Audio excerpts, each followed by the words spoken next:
Morning, students. Today, let us begin the second lesson, Physiographic Divisions of Karnataka. In this chapter, we are going to learn about the features of Karnataka, physical divisions of Karnataka, and the hills and highest peaks of Karnataka. These three concepts we are going to learn. First, let us see about physical divisions of Karnataka.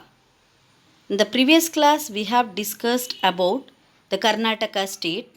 In this chapter, let us learn about the physical divisions of Karnataka.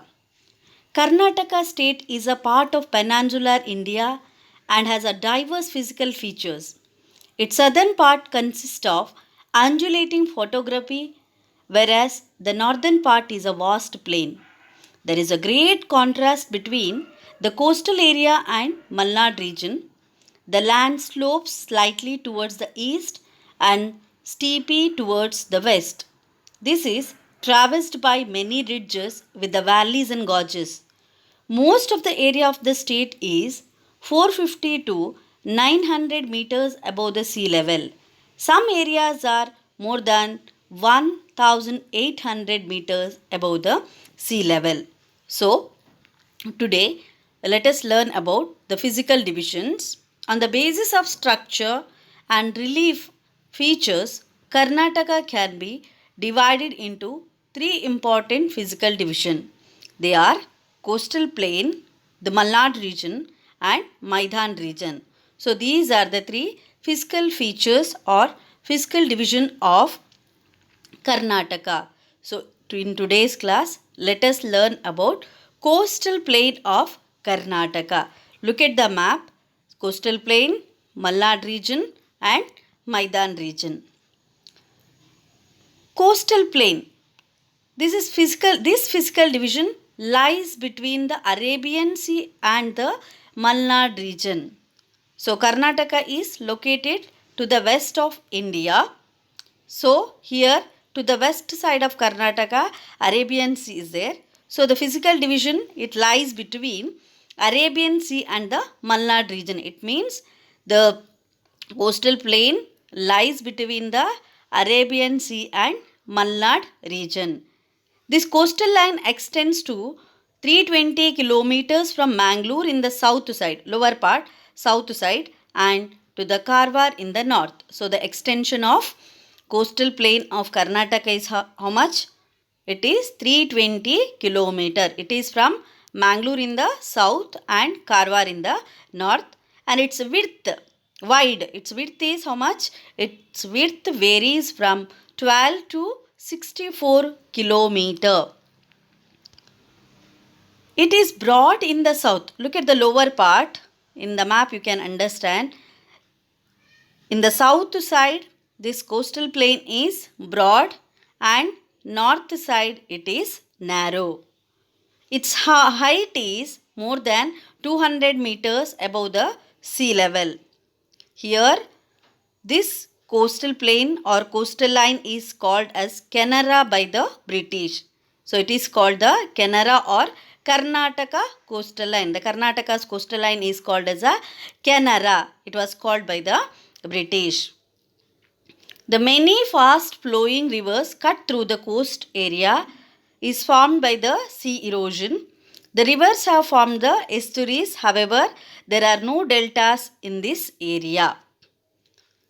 Here in the coastal plain, you can understand that there are many ports along with the coastal line, since from the ancient period through the ports the sea trade used to take place. Among them, the major port you all know, that is New Mangalore port. So which is the major port of Karnataka state? That is New Mangalore port. Many ports are there. In that, New Mangalore port is the major port of Karnataka state. The other important fishing ports, Bhatkala, Malpe, you are knowing that, we are near to that. Karwar, Kumta, Belikere and Honnavara are the fishing ports of Karnataka coastal plain. So which are the other ports or other fishing ports of the Karnataka? That is Bhatkala, Malpe, Karwar, Kumta, Belikere and Honnavara are the fishing ports So here I forgot to tell you, New Mangalore port is called as a gateway of Karnataka. It is called as a gateway of Karnataka. As you know that Mumbai is called as a gateway of India. Here the New Mangalore port is called as a gateway of Karnataka. Next, it is this coastal line or coastal plain of Karnataka is the tourist place, we can say. Here we can see many beautiful beach which are formed along with the sea coast, and it attracts the thousands of people. Some of the prominent beaches are, you already knowing about that, Panamburu, Ullala and Someshwara beach near Mangalore. Near Mangalore we can see Panambur beach, Ullala beach, Someshwara beach and the Mangalore. Next, Malpe near Udupi, Karvara, it is in the north, Murudeshwara near Honnavara, Maravante and Om Beach near Gokarna, it is in Uttara Kannada. So these are the most famous beaches which are there in Karnataka state. Next, even we can see there are some islands.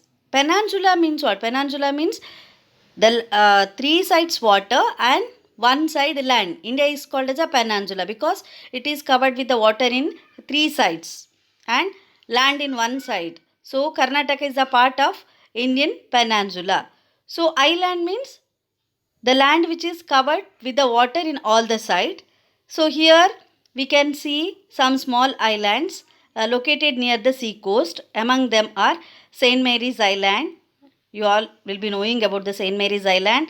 So it is also called as a Coconut Island, which is there near to the Malpe, and Anja Island, that is near to the Karwar, and Devagada and Kanjigudda Island are the notable islands. So by seeing the picture you can understand the formation of the stone structure in St. Mary's Island.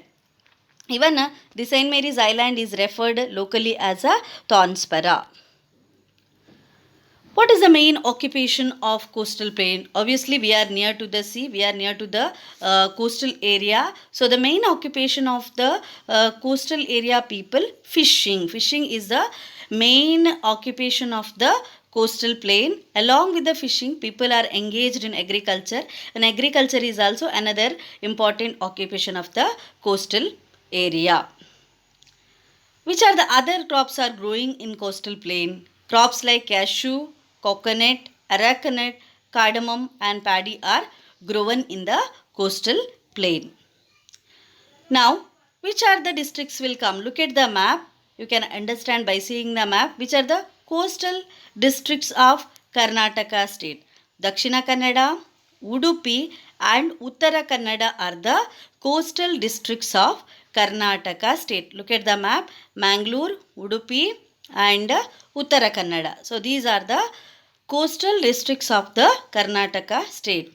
So in today's class we have learned about one of the most important physical division of Karnataka, that is coastal plain. So here we have understood about the length and width of the coastal plain of Karnataka, an important port, then about the beach. I hope you all understood about the coastal plain of Karnataka.